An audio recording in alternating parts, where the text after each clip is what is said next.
Hola a todos, ¿cómo están? Hoy vamos a hablar de 3 recursos muy utilizados en la literatura. Estos recursos son la ironía, la sátira y la parodia. Comencemos por la ironía. La ironía consiste en afirmar expresamente lo contrario de lo que se piensa, o, dicho de otro modo, dar a entender lo contrario de lo que se dice. De este modo, hacemos pasar por verdadero un enunciado que es evidentemente falso. Además, para que funcione la ironía, es necesaria la complicidad entre el emisor y el receptor del mensaje, quien debe ser capaz de decodificarlo. Debido a esta duplicidad de sentidos, es posible decir que la ironía funciona en 2 planos. Uno visible, el literal, y otro soterrado, el connotativo. El primero es el sentido textual del enunciado, en tanto que el segundo, lo que queremos dar a entender.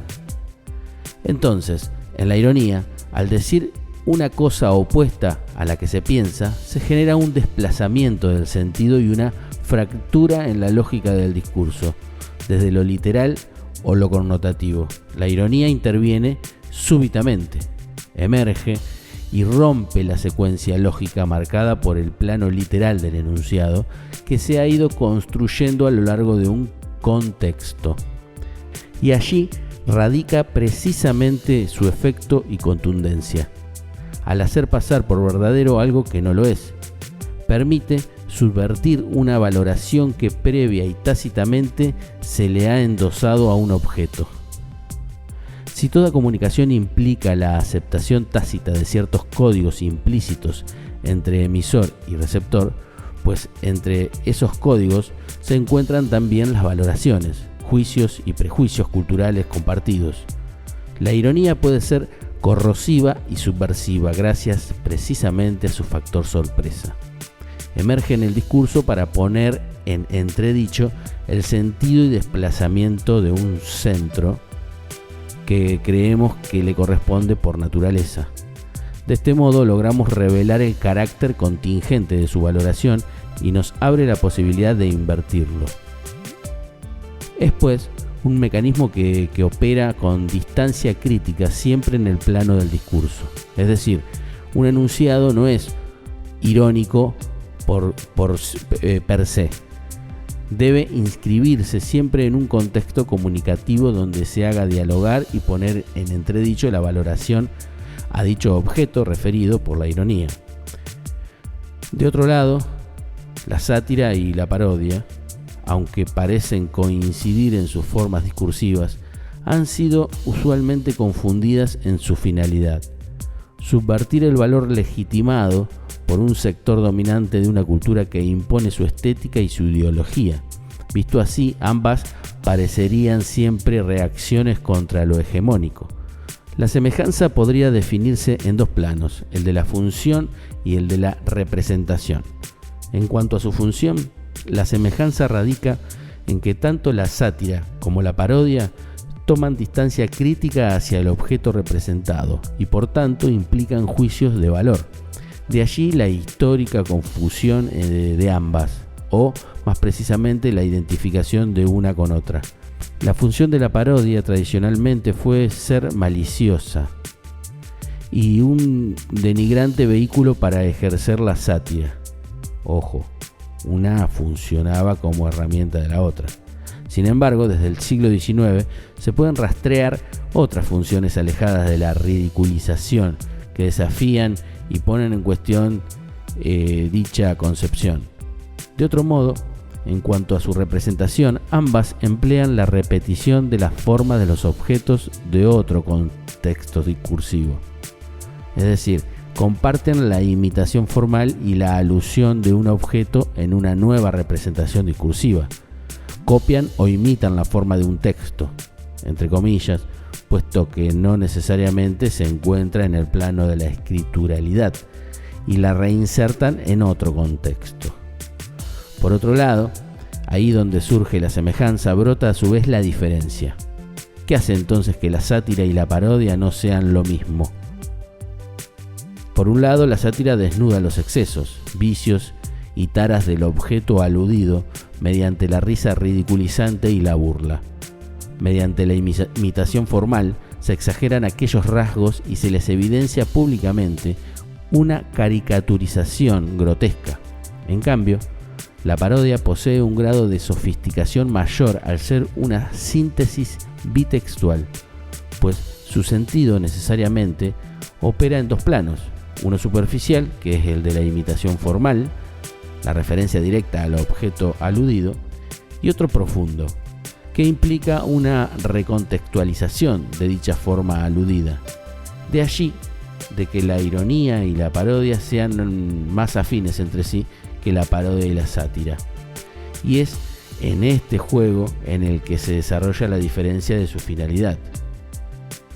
Para el caso de la sátira, al adoptar esta un lugar de enunciación distante para ejercer una declaración negativa de dicho objeto y poner en ridículo sus vicios y excesos, busca una mejora en un plano social y moral.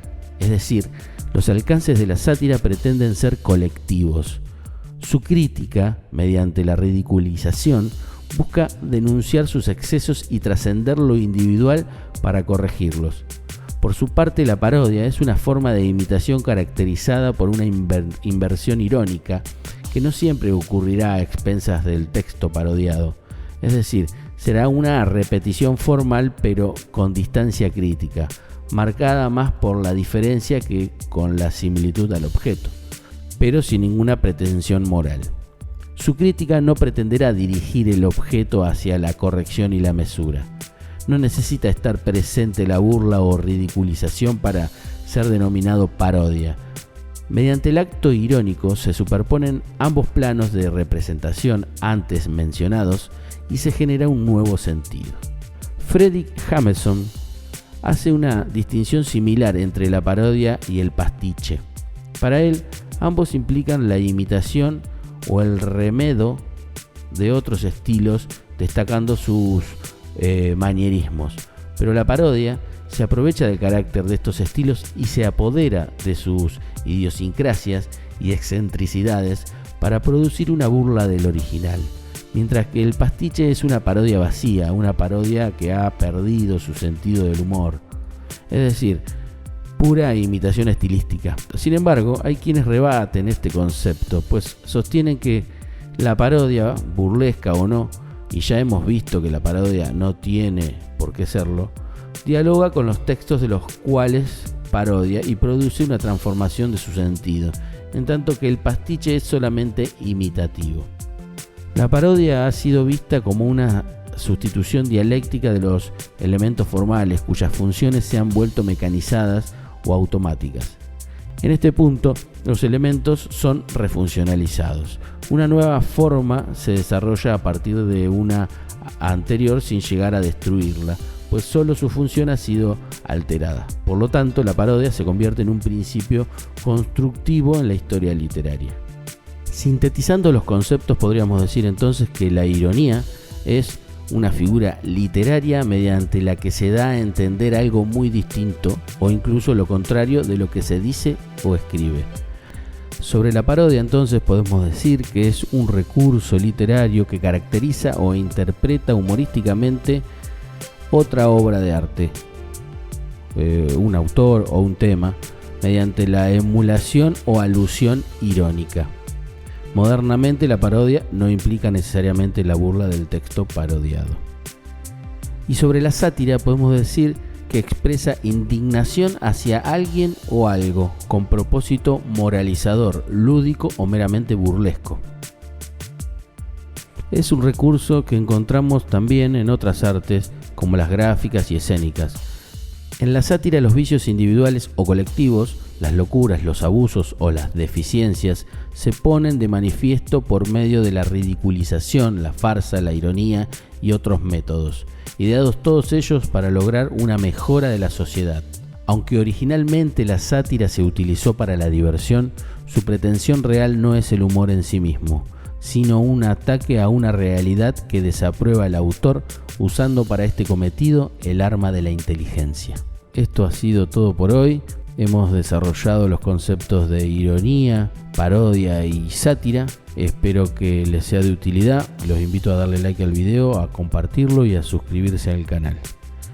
Desde ya, muchas gracias.